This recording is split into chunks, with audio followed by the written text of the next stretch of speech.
I study biomedical science here at North Carolina Central University.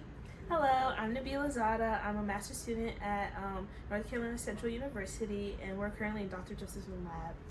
I currently study stressors that can affect lactation, and specifically Black women.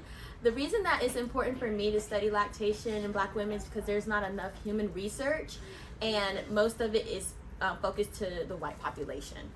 Yes, and Black women often feel like they have to do everything and that everyone is watching them either fail or succeed. So when it comes to lactation, Black women are often undermined.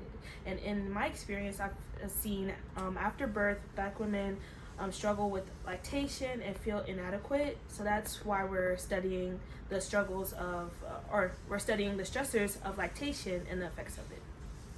3. Hi, my name is Dr. Chloe Josefson. I'm an assistant professor in biological and biomedical sciences at North Carolina Central University in Durham, North Carolina.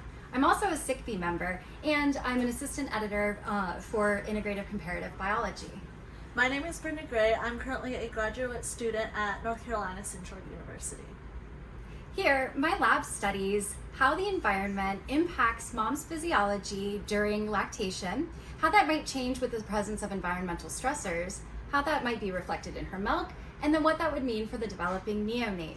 My lab takes an integrative perspective that looks at multiple mammal species and integrates different levels of biological organization from the cellular to the whole organism level.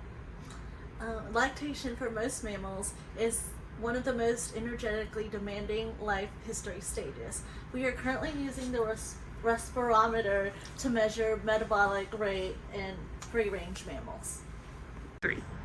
Hello, my name is Ian Futrell, and I'm an undergrad biology student here at North Carolina Central University, and I am here working underneath Dr. Josefson in her lab. So Dr. Josefson's lab does a lot with lactation, but we also work with endocrinology. And so one of the things that I'm working at here is that we're working with a larger project with the Museum of Natural Science and their mammalogy unit to study glucocorticoid levels in free-ranging mammals between rural and urban environments. And so we're looking at the key larga wood rat, the opossums and raccoons, and the fur is collected by the mammal unit, is given to us, and then we test it for glucocorticoids. So yeah, science is a community effort and it's ran by a lot of different people, so yeah. 2, 3.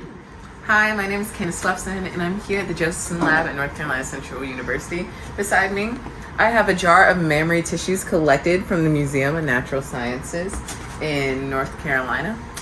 Now, here at the Josefson's Lab, we take a comparative approach to studying lactation, and we mammary glands of many species are largely undescribed.